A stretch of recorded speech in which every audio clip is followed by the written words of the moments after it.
اورنگزیب عالمگیر کے دربار میں ایک بہروپیہ آیا اور اس نے کہا، باوجود اس کے کہ آپ رنگ ورامش گانے بجانے کو برا سمجھتے ہیں شہنشاہ معظم، لیکن میں فنکار ہوں اور ایک فنکار کی حیثیت سے آپ کی خدمت میں حاضر ہوا ہوں اور میں بہروپیہ ہوں۔ میرا نام کندن بہروپیہ ہے اور میں ایسا بہروپ بدل سکتا ہوں کہ شہنشاہ معظم جن کو اپنے تبہربے اور علم پر بڑا ناز ہے دھوکہ دے سکتا ہوں اور میں تختہ دے کر بڑی کامیابی کے ساتھ نکل جاتا ہوں۔ اورنگزیب عالمگیر نے کہا، یہ بات توزیع اوقات ہے، میں تو شکار کو بھی کار بیکار سمجھتا ہوں۔ یہ تم جو چیز میرے پاس لائے ہو اس کو میں کوئی اہمیت نہیں دیتا۔ اس نے کہا، نہیں صاحب، ہاتھ کنگن کو آرسی کیا۔ آپ اتنے بڑے شہنشاہ ہیں اور دانش میں اپنا جواب نہیں رکھتے۔ میں بھیس بدلوں گا، اب پہچان کر گئی تو انہوں نے کہا، منظور ہے۔ اس نے کہا، حضور اب وقت کے شہنشاہ ہیں، اگر تو آپ نے مجھے پہچان لیا تو میں آپ کا دینے دار ہوں، لیکن اگر آپ مجھے پہچان نہ سکے اور میں نے ایسا بھیس بدلا تو میں اب سے 500 روپیہ لوں گا۔ ظاہر ہے اس وقت 500 بہت ہوں گے۔ شہنشاہ نے کہا، ٹھیک ہے، 500 میرے لیے کچھ نہیں ہے، منظور ہے، جاؤ۔ تو وہ شرط طے کر کے چلا گیا اور پھر سوچنے لگا۔ گھر جا کر بھی پریشان ہوا کہ میں ایسی شرط بد طے کر کے آ گیا ہوں، میں کون سا ایسا روپ بدلوں کہ بادشاہ کو پتہ نہ چلے۔ پھرتا پھراتا تحقیق و تفتیش کرتا رہا۔ لوگوں سے پتہ چلا کہ اورنگزیب عالمگیر ساؤتھ انڈیا میں مرہٹوں پر اور بہمنی سلطنتوں پر اکثر حملے کیا کرتا تھا۔ انہوں نے کہا، یہ سال چھوڑ کر اگلے سال پھر ان پر حملہ کرے گا۔ یہ خبر بہروپیے کو جو وقائع نگار تھے انہوں نے بتائی۔ اس نے کہا، ٹھیک ہے۔ چنانچہ وہ یہاں سے پاپیادہ سفر کرتا ہوا اس مقام پر پہنچ گیا جہاں ہمنی سلطنت تھی۔ وہاں جا کر اس نے ایک بزرگ کا روپ دھارا، داڑھی بڑے لی، سبز کپڑے پہن لیے، بڑے بڑے من کے گلے میں ڈال لیے اور اللہ کی یاد میں ایسا مستغرق ہوا کہ بڑی دیر تک، بہت دور تک لوگوں کو اپنے اس سحر میں مبتلا کرتا رہا۔ ارد گرد کے لوگ جو تھے بابا پیر کی محبت میں گرفتار ہو گئے۔ لوگ آنے لگے اور طرح طرح کے چڑھاوے چڑھانے لگے، جیسا کہ ہمارے یہاں کا رواج ہے۔ دور دور تک اس کا نام آنے لگا، لیکن وہ بڑی استقامت کے ساتھ سال بھر اس ریاضت میں مصروف رہا جو بزرگ کیا کرتے ہیں۔ ایک سال کے بعد جب اپنا لاؤ لشکر لے کر اورنگزیب عالمگیر ساؤتھ انڈیا پہنچا اور پڑاؤ ڈالا تو تھوڑا سا وہ خوف زدہ تھا، اور جب اس نے مرہٹوں کے پیشوا پر حملہ کیا تو وہ اتنی مضبوطی کے ساتھ قلعہ بند تھے کہ اس کی فوجیں توڑ نہ سکیں۔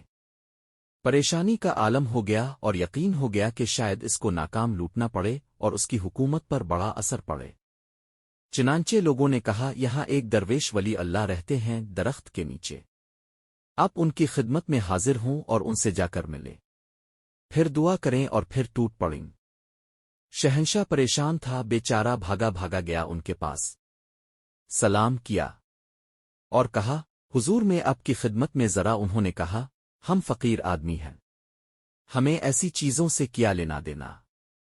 شہنشاہ نے کہا، نہیں، عالم اسلام پر بڑا مشکل وقت ہے، آپ ہماری مدد کریں، میں کل اس قلعے پر حملہ کرنا چاہتا ہوں۔ تو فقیر نے فرمایا، نہیں، کل مت کریں، پرسوں کریں، اور پرسوں بعد نماز ظہر۔ اور اورنگزیب نے کہا، جی بہت اچھا۔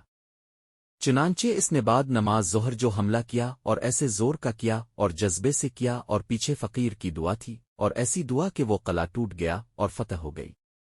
مفتو جو تھے وہ پاؤں پڑ گئے۔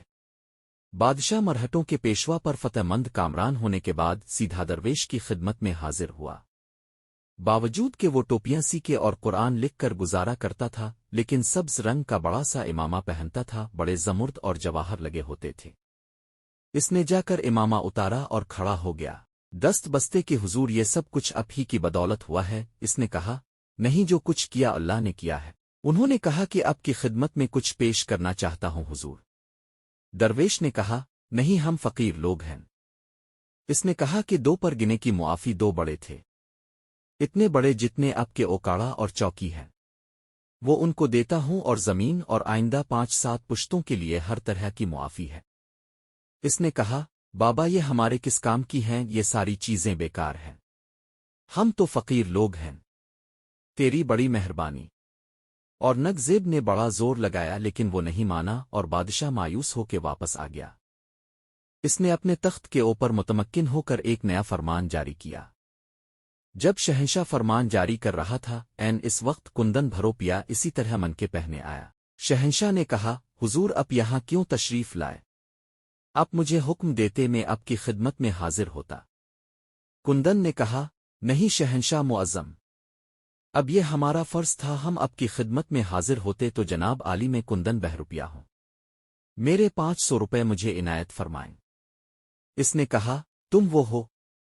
اس نے کہا، ہاں وہی ہوں جو آج سے 1.5 برس پہلے اب سے وعدہ کر کے گیا تھا۔ اور نگ زیب نے کہا، مجھے 500 روپیہ دینے میں کوئی اعتراض نہیں ہے، میں اب سے یہ پوچھتا ہوں، جب میں نے آپ کو 2 پر گئے اور 2 قصبے کی معافی دی، جب آپ کے نام اتنی زمین کر دی، جب میں نے آپ کی 7 پشتوں کو یہ رعایت دی کہ اس میری مملکت میں جہاں چاہیں جس طرح چاہیں رہیں، آپ نے اس وقت کیوں انکار کر دیا؟ یہ 500 روپیہ تو کچھ بھی نہیں۔ اس نے کہا، حضور بات یہ ہے جن کا روپ دھارا تھا ان کی عزت مقصود تھی، وہ سچے لوگ ہیں، ہم جھوٹے لوگ ہیں، یہ میں نہیں کر سکتا تھا کہ روپ سچوں کا دھاروں اور پھر بے ایمانی کروں۔